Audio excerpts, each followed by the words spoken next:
Nama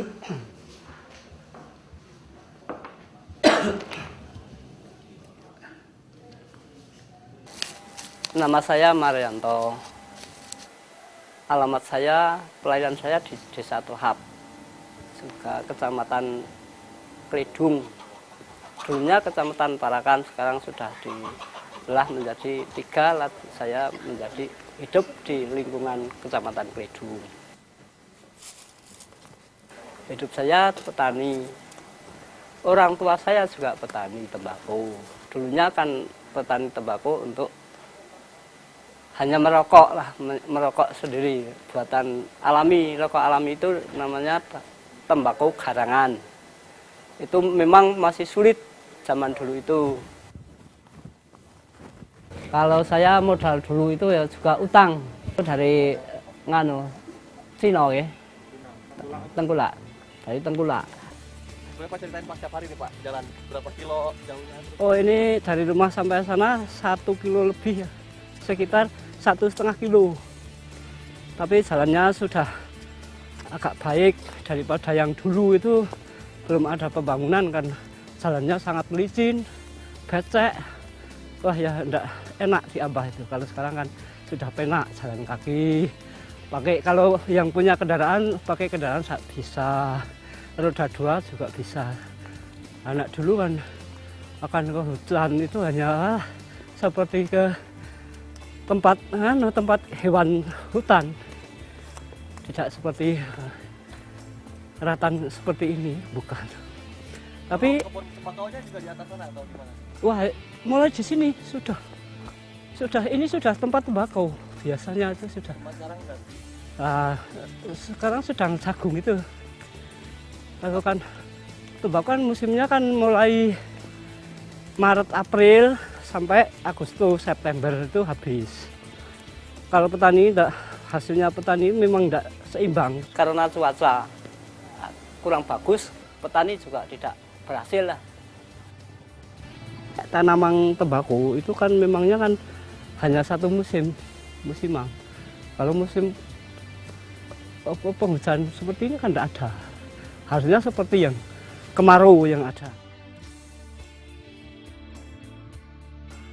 Tembakau yang ditanam, tapi ini hanya tukulan yang kedua, peritilan atau sogleng namanya itu. Nah, ini yang kedua. Tapi yang pokoknya itu sudah habis. Tapi kan ini kan sudah musim tembakau sudah rampung. Selain cuaca itu, kalau petani, jadi keluhan petani itu memang ya dari tengkulak. Misalnya pabrik tidak membeli 10.000, tapi nek Tengkulak itu biasanya membeli 10.000 dibayar 5.000, juga ada yang 7.000. Begitu. Lah dari pabrik membeli tembakau kan potongan 10%. Tapi kalau Tengkulak itu 20%. Nah itu menjadi rugi petani.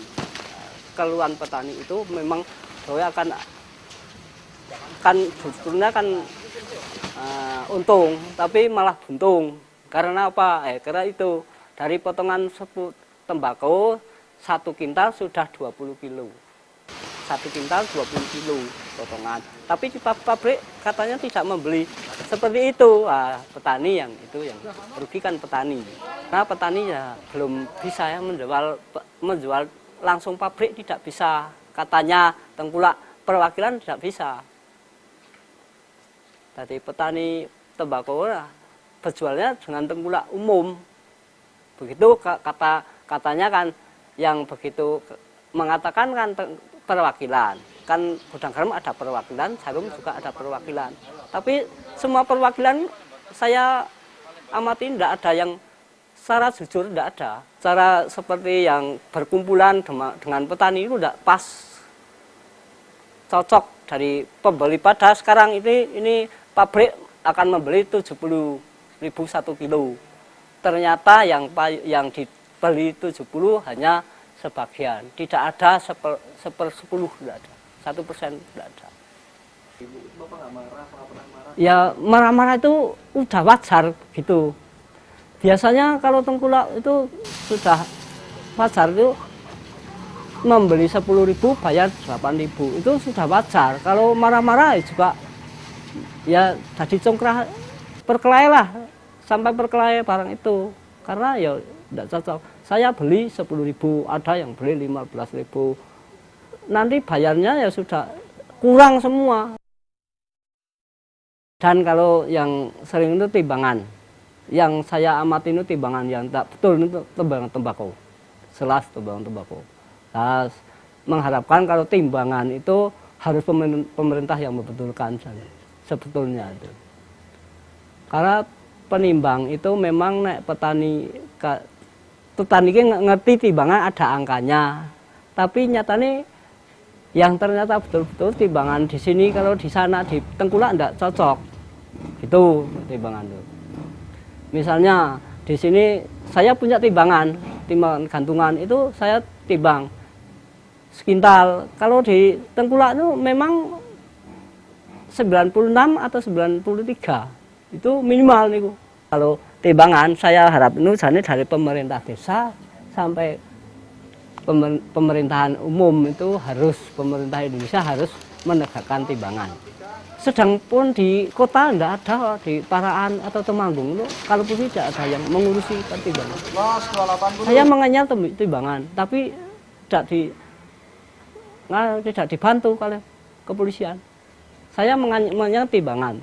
Saya di rumah ditimbang 40 kilo, di sana tidak 40 kilo. Itu kalau saya harus menegakkan timbangan itu tidak bantu kalau saya. Akhirnya kalah petani itu. Kesejahteraan petani tembakau di Temanggung itu tidak sebanding dengan hingar-bingar yang ada di masalah pertembakauan di Temanggung pada khususnya. Jadi Temanggung itu yang banyak diuntungkan itu adalah pedagang, sedangkan petaninya itu sebetulnya pada kondisi yang tidak atau yang paling tidak menguntungkan. Sehingga bisa dikatakan petani Temanggung itu adalah korban dari sebuah konspirasi, sebuah perdagangan tembakau di Indonesia.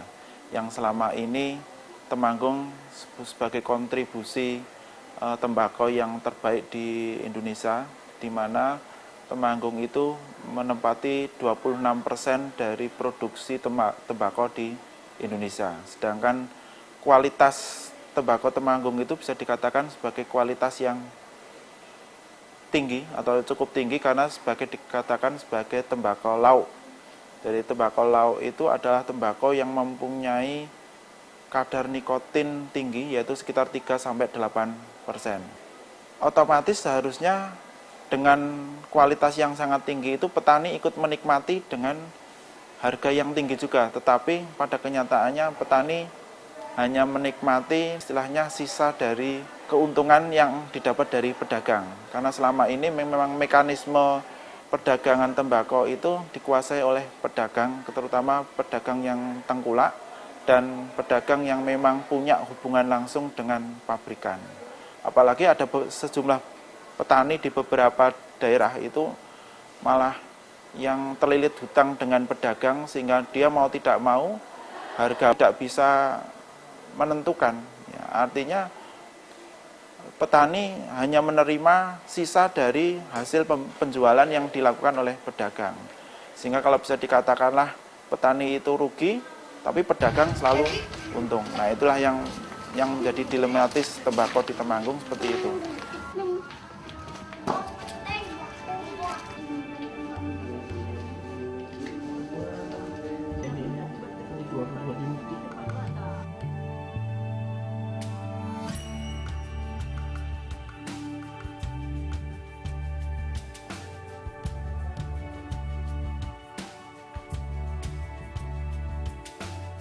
Seperti apa sih harapannya tuh kayak gitu? Ya nggak jadi petani seperti ini, ya petani nggak apa-apa tapi yang sukses gitu.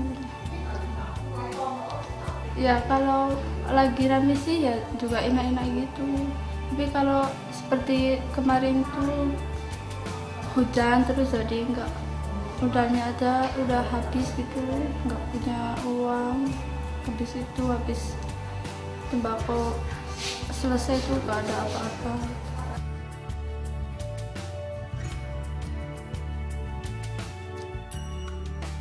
Saya sebagai ketua kelompok tani, saya mengajak masyarakat. Yang pertama, kita harus melihat dan meningkatkan konservasi. Yang kedua, marilah yang penting masyarakat jangan mengandalkan salah satu komoditas saja. Kalau seperti sekarang ini, masalah tembakau sangat riskan dengan cuaca. Dan selanjutnya kami mohon dari semua masyarakat, marilah kita budayakan masalah konservasi. Kita budayakan tanam, dan menanam. Kita hindari tebang, dan menebang agar lingkungan kita bisa lestari, bisa utuh seperti semula.